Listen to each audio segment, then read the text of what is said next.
नमस्कार दर्शकों, मैं स्वाति स्वागत करती हूँ आपका हमारे कार्यक्रम आपका स्वास्थ्य में।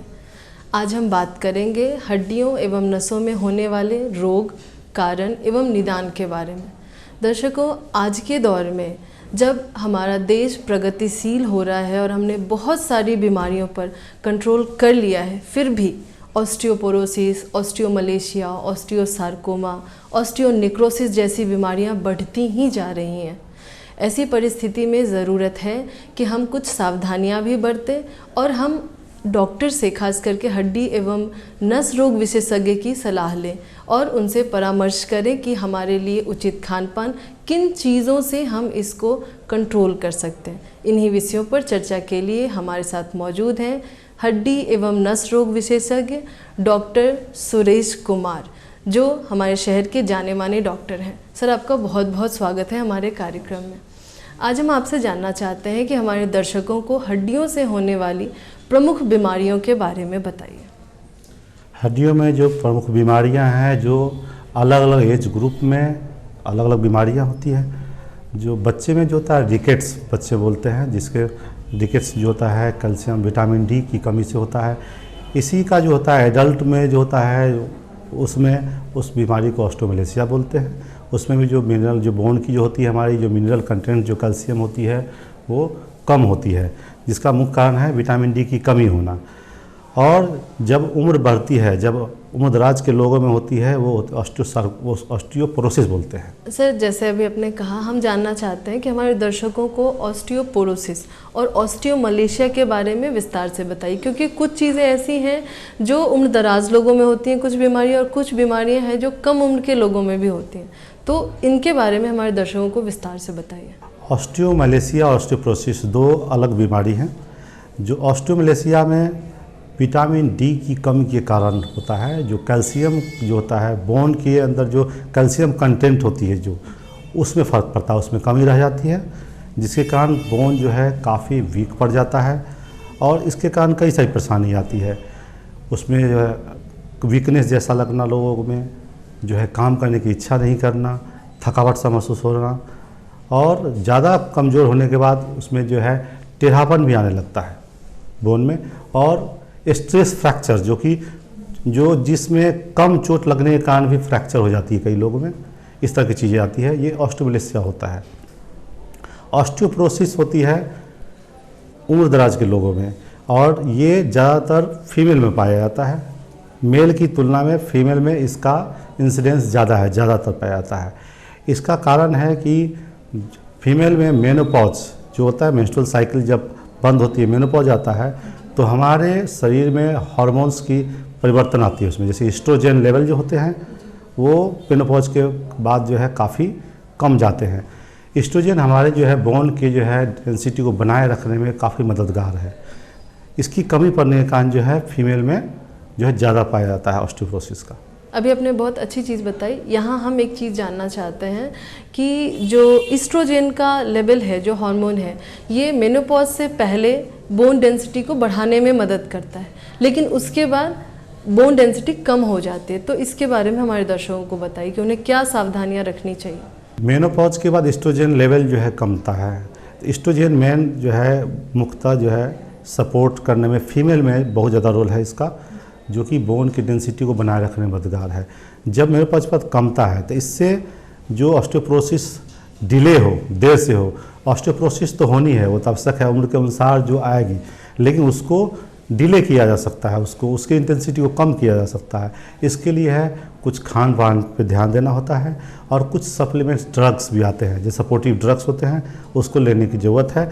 और वो ड्रग्स जो है डॉक्टर की सलाह में ही लें, अपने से खुद से दुकान से खरीद कर ना खाएँ।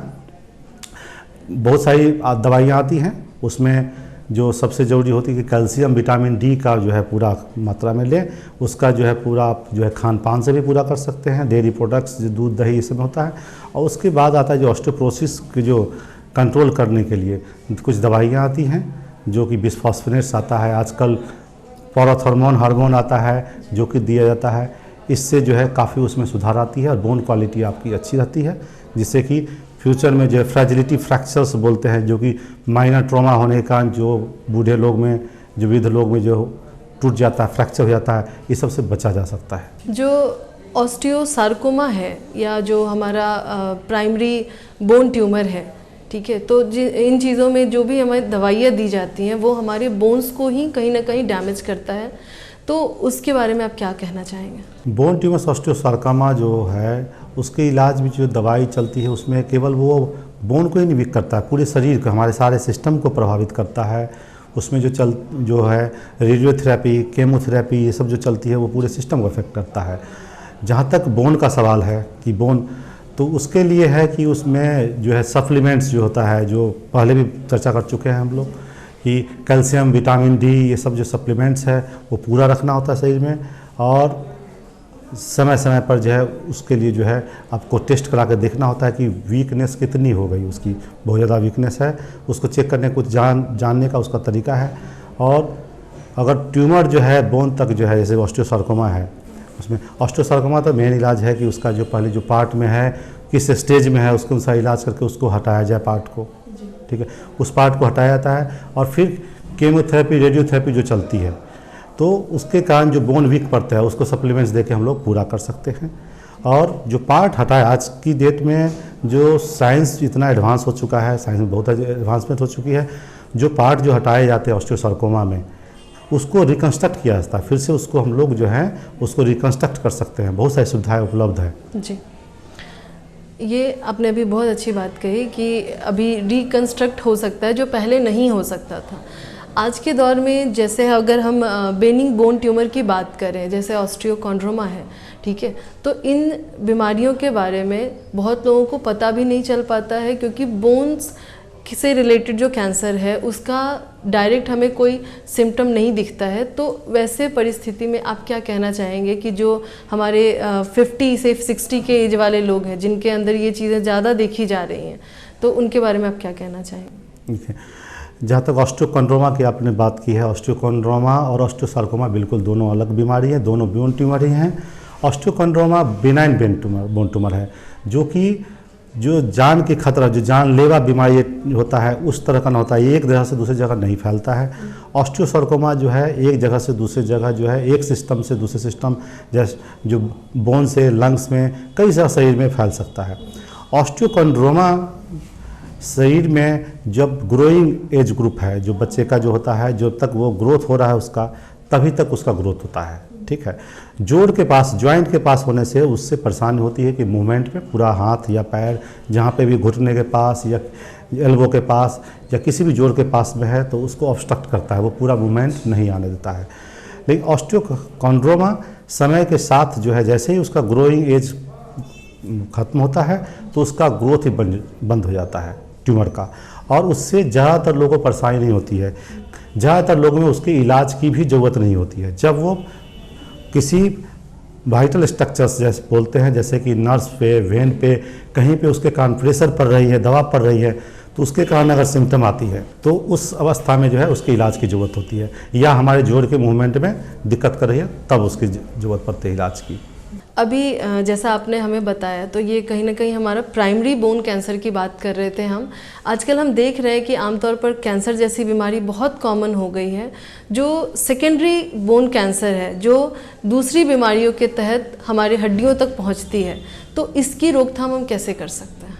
जो सेकेंडरी बोन जो कैंसर है, जो सेकेंडरी कैंसर होता है, वो उसको बोलते हैं किसी और, जैसे ओवरी की बात की, आप ब्रेस्ट की बात किए, जैसे लंग्स है, बहुत सारे कैंसर है जो कि मेटास्टेसिस, मतलब एक जगह से दूसरे जगह जाते हैं, मेटास्टेसिस के द्वारा बोन में जाते हैं।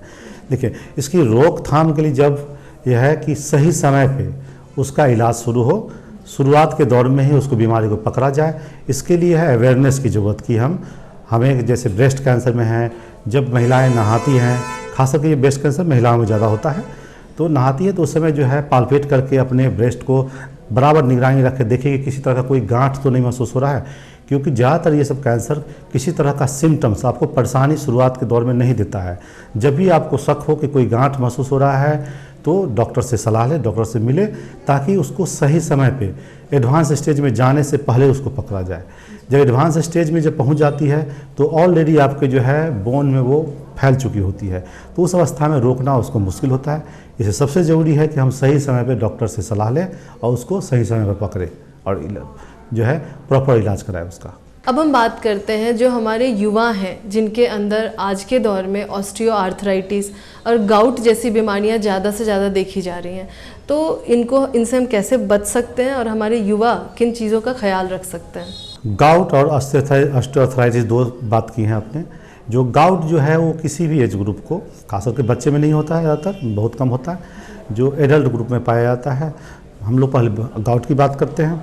गाउट में जो है हमारा जो है मेटाबॉलिक प्रॉब्लम है, उसमें यूरिक एसिड जो होती है, यूरिक एसिड हमारा जो है शरीर में या ज़्यादा बनता है या उसका शरीर से निकलना कम होता है। दो तरह की उसमें समस्या होती है कि शरीर में तो नॉर्मल बन रहा है लेकिन सही से पेशाब के रास्ते मेनली निकलता है, वो सही से निकल नहीं पा रहा है, उसके कारण भी वो बढ़ जाता है ब्लड में लेवल उसका, या हमारे शरीर में ज़्यादा बन रहा है। ठीक, तो गाउट से जो है उसकी समस्या जो होती है यंग में ज़्यादा परेशान करता है, और ख़ास करके इसको आप जो है ज़्यादातर अफेक्ट करता है ये गाउट छोटे जोड़ में होता है। खास करके जो है पैर की जो अंगूठा जो होती है, पैर की जो अंगूठी होती है उसमें ज़्यादा अफेक्ट करता है। उसमें जो है दर्द होना, बहुत ज़्यादा दर्द होना, सीवियर दर्द होना, कभी कभी वो पार्ट जो होता है आपका वो गर्म महसूस होता है।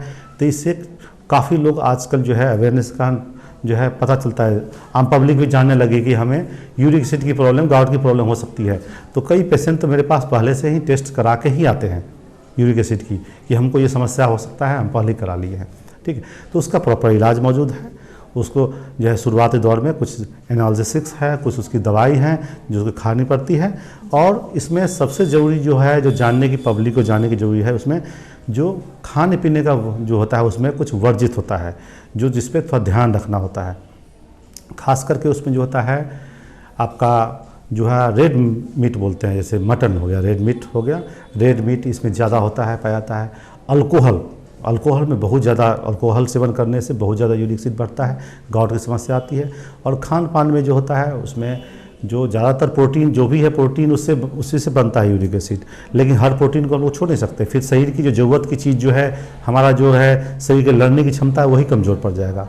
तो उसमें होता है कि सफ़ेद चना, जो काबुली चना बोलते हैं, राजमा है, अरबी होता है, जो टमाटर जो खाते हैं हम लोग, टमाटर के बीज, उसमें यूरिक एसिड काफ़ी पाया जाता है। तो ये सब जो सलाद खाते हैं तो टमाटर के बीज को हटा लें और छिलका उसका खाएं। इस तरह से ये हो गई हमारी जो गाउट की बात हुई। ठीक है, ऑस्टियोआर्थराइटिस की बात करते हैं। ऑस्टियोआर्थराइटिस है ज़्यादातर जो है उम्रदराज लोगों में, एक समय एज के बाद ही होता है। ये पहले काफ़ी उम्र में 60 साल 70 साल की उम्र में हुआ करता था। अभी जो है वो चीज़ पहले आ रही है। इसका मुख्य कारण है कि हमारा जो है जीने का तरीका है वो काफ़ी बदल गया है। हम लोग कोई भी एक्टिविटी, फिजिकल एक्टिविटी कम हो गई है, पैदल को भी नहीं चलता है, गाड़ी का ज़्यादा उपयोग करते हैं, 2 कदम भी लोग चल नहीं रहे हैं। तो इसमें समस्या जो आती है, जो ऑस्टियोआर्थराइटिस से मेनली क्या होता है हमारे इसमें, जैसे अपने यहाँ जो है इंडिया में जो ऑस्टियोआर्थराइटिस, घुटना का ऑस्टियोआर्थराइटिस जो होता है, जो ज़्यादा पाया जाता है। ठीक, इसमें क्या होता है कि जोड़ है, ये घुटना का मॉडल है ये, इसमें घुटना में जो थाई बोन हो गया, ये थाई बोन है, और ये है आपका लेग बोन है। दोनों मिला के जो पार्ट बनता है वहाँ पे है नी जॉइंट बनते हैं। नी जॉइंट में जो होता है, जॉइंट की जहाँ तक बात करते हैं, जो बोन के ऊपर कवर होती है, एक चिकनी सी सतह होती है, जिसको कार्टिलेज बोलते हैं, जिसको हिंदी में उपास्थि बोलते हैं। इसको अस्थि बोलते हैं, इसको उपास्थि। तो ऑस्टियोआर्थराइटिस में ये जो चिकनापन जो है वो हमारा वियर टियर के कारण जो है घिसता चला जाता है। घिसने के कारण इसमें जो है इसका सतह जो है रुखरापन आ जाता है, और ये हमें समस्या देती है। ये रुखरापन आने के कारण इसमें दर्द होती है, दर्द के बाद मूवमेंट में भी फर्क पड़ने लगता है। ये हमारा ऑस्टियोआर्थराइटिस है। यहाँ आपने हमें 2 महत्वपूर्ण बातें बताई जो हमारे दर्शकों को ध्यान रखना है, कि हमें अपनी डाइट पे ध्यान रखना है, पर कुछ भी इतना नहीं खाना है कि जिससे वो प्रोटीन का डिपोजिशन हमारे बोन्स में होने लगे और वो हमें ही क्षति पहुँचाए। तो अब हम हड्डियों से बात करते हैं नसों के बारे में, कि नसों में मुख्यतः किस तरह की बीमारियाँ होती हैं जो देखी जा रही हैं। बीमारियों का जहाँ तक बात है, नस की बीमारी 2 तरह की होती है, कि मेनली जो हम लोग जो अपने डॉक्टर भाषा में जो बात करते हैं कि नस की जो होती है जो ब्रेन से बीमारी, और कुछ होता है जिसको बोलते हैं सेंट्रल नर्वस सिस्टम प्रॉब्लम, और पेरिफेरल नर्वस सिस्टम, मतलब जो पेरिफेरी जो हाथ पाँव इसकी जो होती है नस का जो होता है उसका अलग पेरिफेरल जो होता है, जो हड्डी नस रोग विशेषज्ञ होने के नाते जो हम लोग इसकी जो है जो पेरिफेरल है उसको हम लोग जो है इलाज करते हैं।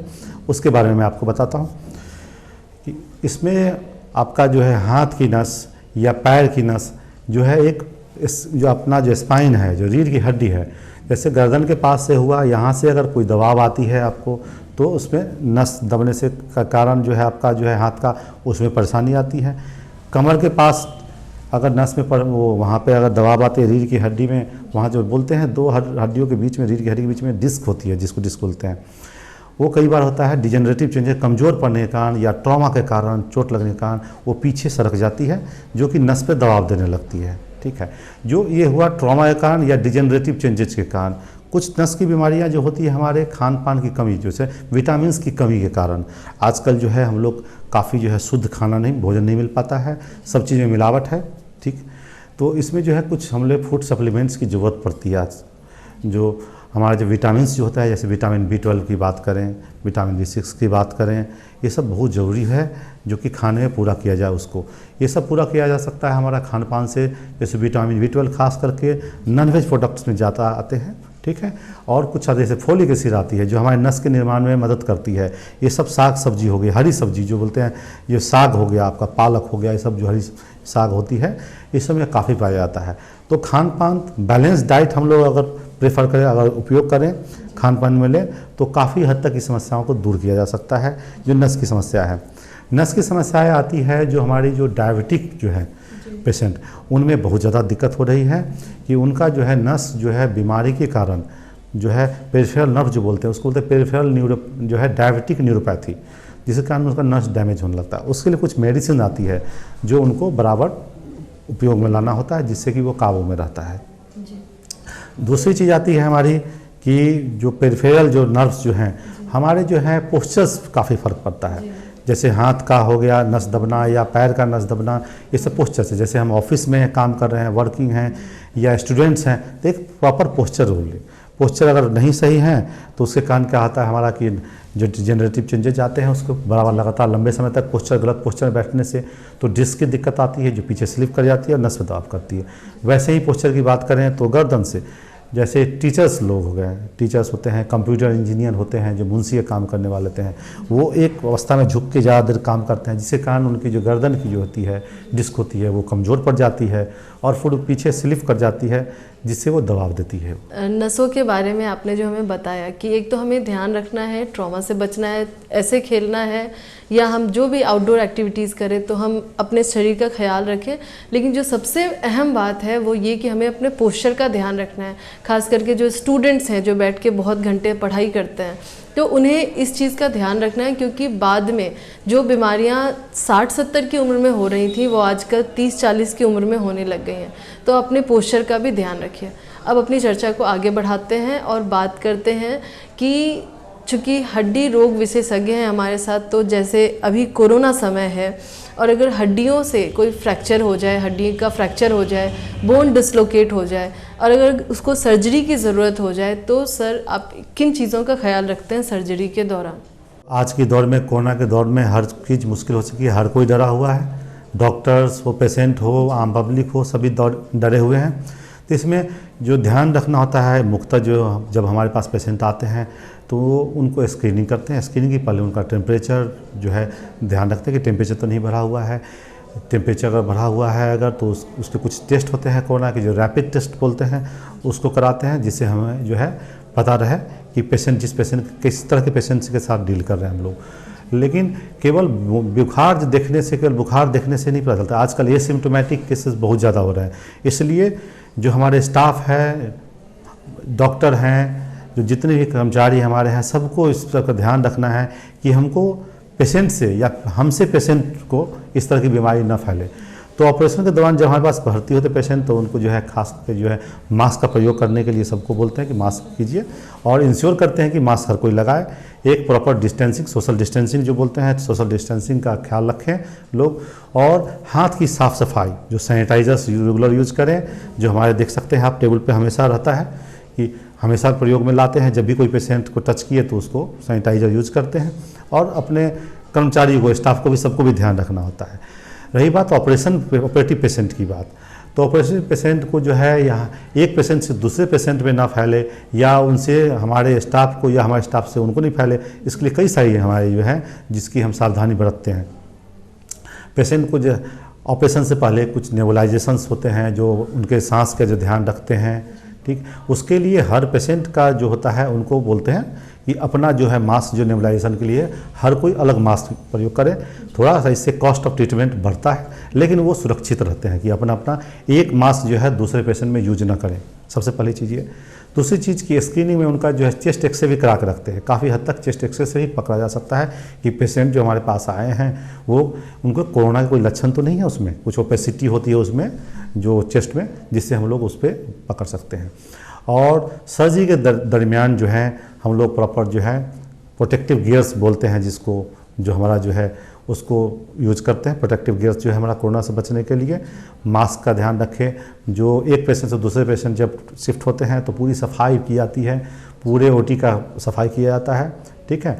आजकल ये फ्रीक्वेंसी पहले होता था दिन भर में 24 घंटे में एक बार होते थे, आजकल हर पेशेंट के बाद है ध्यान रखते हैं पूरी सैनिटाइजेशन, पूरी सफाई की जाए, उसके बाद ही दूसरा पेशेंट हम ऑपरेशन के लिए लें। सर, आमतौर पर देखा गया है कि जो जेनेटिक बीमारियां हैं वो ठीक नहीं होती हैं, लेकिन जो जेनेटिक बोन प्रॉब्लम है या कुछ बीमारियां ऐसी हैं जो ठीक हो सकती हैं इलाज से, तो जेनेटिक बोन बीमारियां जो हैं, जो हड्डियों से रिलेटेड बीमारी, क्या वो ठीक हो सकती हैं? अभी जो जेनेटिक बीमारी, जो बोन की जहाँ तक बात है, तो जेनेटिक बीमारी जहाँ भी है काफ़ी मुश्किलें अभी जो पैदा कर रही हैं उसके इलाज में। काफ़ी सारी बीमारियाँ हैं जिसके इलाज में आपका सफलता भी मिली है। जैसे कि बात जेनेटिक बीमारी की बात करते हैं बोन की, जैसे बच्चे में होता है ऑस्टियोजेनेसिस इम्परफेक्टा जो बोलते हैं, उसमें क्या होता है बच्चे के जो पैर के हाथ की हड्डियाँ होती है टेढ़ी मेढ़ी, धीरे जैसे ग्रो करता है बच्चा, धीरे धीरे वो उसका हाथ पाँव टेढ़ा होने लगता है, ठीक है। तो मुख्यतः उसकी जो है ध्यान रखें तो उसको जो ब्रेसेस लगाया जाए ताकि जो है सपोर्ट मिले, उसको टेढ़ा नहीं हो, और टेढ़ापन अगर ज़्यादा हो गया तो सर्जरी से उसको करेक्ट किया जाता है। रही बात उसके जीन जो कॉज है, उसका कारण है, आजकल जो जीन थेरेपी जो बोलते हैं, जीन थेरेपी भी काफ़ी काम हो रहा है, कुछ सक्सेस भी मिले हैं उस पर, लेकिन अभी भी है ये सब चीज़ जो है रिसर्च फेज में ही है। अभी जो है उस पर अभी बहुत कुछ बताना अभी थोड़ा मुश्किल है। आने वाले समय में उम्मीद है कि काफ़ी उस पर जो है रिसर्च के द्वारा मिलेगी, जो जानकारी मिलेगी उसके अनुसार ट्रीटमेंट काफ़ी आसान हो जाएगा। स्टेम, जैसे जीन थेरेपी की बात करते हैं, कई सारी बीमारी में स्टेम सेल थेरेपी की बात होती है, जो स्टेम सेल लेके हमारे शरीर के अंदर से ही लेके उसके जो है अपने शरीर के जो है बनाते हैं, बोन मैरो से लेते हैं, स्टेम सेल हार्वेस्ट करते हैं, और जो डिजीज़ एरिया है वहाँ पे हम लोग वहाँ पे उसको इम्प्लांट करते हैं, जो कि उस एरिया को रिपेयर करने में मदद करता है। तो काफ़ी कुछ चल रही है जो है पब्लिक के लिए है इतनी जानकारी कि हाँ, आशा है आगे जो है फ्यूचर में काफ़ी सब का इलाज आएगा, बस इतना ही बता सकते हैं। जब हम इतनी सारी चर्चा कर रहे हैं तो सबसे अहम जो है वो हमारा डाइट है। तो हम देखते थे कि आमतौर पर पहले खाने पीने की चीज़ें बहुत होती थी पर अवेयरनेस नहीं था, लेकिन अब खाने पीने की चीज़ें भी हमें शुद्ध नहीं मिल रही हैं।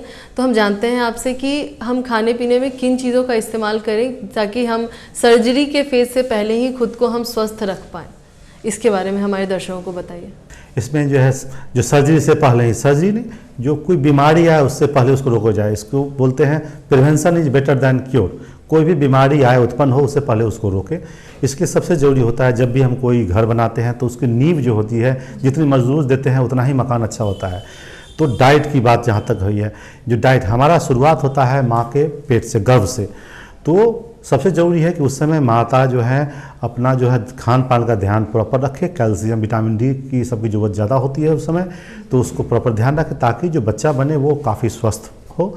और फिर जब बच्चा जब बढ़ता है, जब धीरे जब ग्रोइंग एज होती है उस समय भी ज़्यादा ज़रूरत होती है। एडल्ट की अपेक्षा ग्रोइंग जो है एज ग्रुप होती है उनको ज़्यादा ज़रूरत होता है। तो उस समय विटामिन डी, कैल्शियम, ये सब की सप्लीमेंट्स जो होती है उसको हमेशा लेने की ज़रूरत नहीं होती है। अगर आप जो है डाइट प्रॉपर रखें, जैसे कि कैल्शियम, विटामिन डी सब चीज़ का होता है सोर्स होता है, जो आपका विटामिन डी तो सप्लीमेंट्स ही लेने पड़ेंगे क्योंकि फूड में ज़्यादा नहीं पाया जाता है। आजकल फोर्टिफाइड फूड मिलते हैं मार्केट में, उससे पूरा होता है काफ़ी हद तक। रही बात कैल्शियम की, उसको डेयरी प्रोडक्ट्स बोलते हैं। दूध या दूध से बनी हुई चीज़ कुछ भी हो, दूध हो, दही हो, पनीर हो, छाछ हो, सब में काफ़ी मात्रा में कैल्शियम मिलता है। और विटामिन डी जो है सबसे इम्पॉर्टेंट चीज़ है कि जो कैल्शियम जो हम डाइट में लेते हैं उसको सही जगह पे पहुंचाना, मेटाबॉलिज्म के द्वारा उसको अब्जॉर्प्शन कराना, हड्डी तक पहुंचाना, ये काम हमारा विटामिन डी का होता है। ये बहुत ही ज़रूरी चीज़ है जिसको हमें बाहर से लेने की आवश्यकता होता है। बढ़ते हुए बच्चे को जो है पीडियाट्रिशियंस की बच्चे के जो होते हैं शिशु रोग विशेषज्ञ, उनके सलाह के अनुसार उनके डोज में नियमित उनको दिया जाना चाहिए ताकि उनका बोन अच्छा स्ट्रांग बन सके उनका। ठीक है। ये जो दूसरी चीज़ आती है कि हम रेगुलर एक्सरसाइज जो है, आउटडोर एक्टिविटी आज की डेट में बिल्कुल ही बंद हो गई लोगों की, तो स्पोर्ट्स एक्टिविटी बच्चे को मोटिवेट करें उनको कि बाहर खेलें जो है, ताकि उनको सूरज की रोशनी मिले, धूप मिले। एक्सरसाइज से जो है उससे बोन का रिमॉडलिंग, बोन जो है पूरी ज़िंदगी भर हमेशा पूरी उम्र जो रिमॉडल होता है उसका एब्जॉर्प्शन होता है, उसका निकलता रहता है, तो रिमॉडलिंग होती रहती है। अगर अच्छी एक्सरसाइज करें, अपने सेहत का ध्यान रखें, तो रिमॉडलिंग में आपका जो है बोन अच्छा क्वालिटी का बना रहता है, जिससे जो है काफ़ी स्ट्रांग रहती है और आगे आने वाली समस्या से आप दूर रह सकते हैं। हमारे साथ चर्चा में थे डॉक्टर सुरेश, जिन्होंने हमें बहुत महत्वपूर्ण जानकारियाँ दी हैं। आपका बहुत बहुत धन्यवाद हमारे कार्यक्रम में बने रहने के लिए। सर ने हमें जैसा बताया कि हमें डाइट का भी ध्यान रखना है, हमें एक्सरसाइज का भी ध्यान रखना है। खास करके अपने घर में छोटे बच्चों का ध्यान रखिए, उनकी हड्डियाँ जो अभी नवनिर्मित हैं वो उन बच्चों का आप उनके खान पान, उनके एक्सरसाइज, इन चीज़ों का ध्यान रखिए। साथ ही साथ कोरोना है तो बहुत सचेत होकर रहने की ज़रूरत है। इन्हीं चीज़ों के साथ हम समापन करते हैं और मिलते हैं आपसे अगले कार्यक्रम में। तब तक के लिए आज्ञा दीजिए। धन्यवाद।